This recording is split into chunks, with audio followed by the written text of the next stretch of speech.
tout le monde, j'espère que vous allez bien. Alors on se retrouve dans une nouvelle vidéo. Je sais qu'il est un peu tard, il est actuellement 23h52, minuit quoi, entre guillemets. En fait je voulais juste vous parler d'un truc, rien de spécial, non, mais juste je voulais vous parler d'un petit truc qui m'est arrivé ce soir il y a quelques minutes. Déjà désolée pour mon bouton que j'ai là. Mais en fait, on était tranquillement avec mon grand-père et ma soeur en train de marcher, vous voyez. Parce que nous, chaque soir, on fait un tour de quartier pour un petit peu dégourdir les jambes, vous voyez. Et là, qu'est-ce qu'on voit? Moi, je vois pas pour l'instant, mais j'entends un petit bruit de craquement, tu vois. Et là, du coup, je me rapproche un petit peu et tout en me disant mais qu'est-ce que c'est qui craque? Au début, j'ai cru que c'était un sanglier. Mais après, j'ai vu la lumière rouge vif, orange un peu. Tu vois? Et du coup, j'ai couru pour me baisser. Et là, je me suis baissée un petit peu pour voir, comme ça, là. Oui.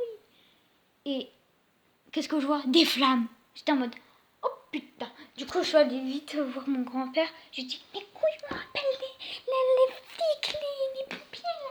Il y a un feu. Mais lui, comme un con, il se rapprochait. Oh, mes flammes.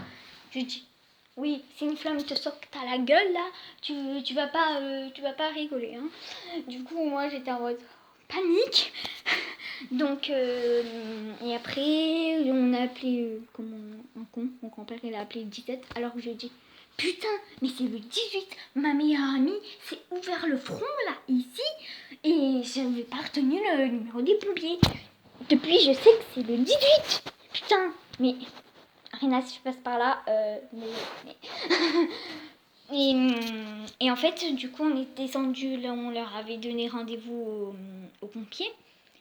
Et du coup, après, les pompiers, ils nous ont dit, ouais, c'est où et tout, parce qu'ils voyaient pas de feu.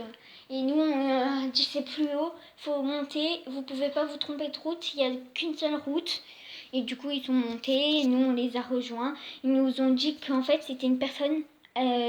ça venait des poubelles, que en fait une personne avait dû prendre une cigarette ou quoi, et en croyant qu'elle était éteinte, il a jeté dans la poubelle la personne. Et en fait, quand tu jettes dans la poubelle, tu vois, pour pas poser, ça je comprends, tu veux pas de la salir les mains, mais en fait ça fait un petit truc d'air, ça fait un jet d'air.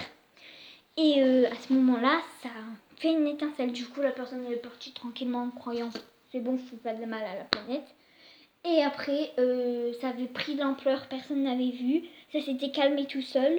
Et nous, quand on était arrivés, en fait, c'était la fin. Les pompiers nous ont expliqué que c'était la fin. Du coup, vous avez raison quand même de nous appeler. Mais voilà quoi, fallait nous appeler, c'est bien. Et après... Voilà,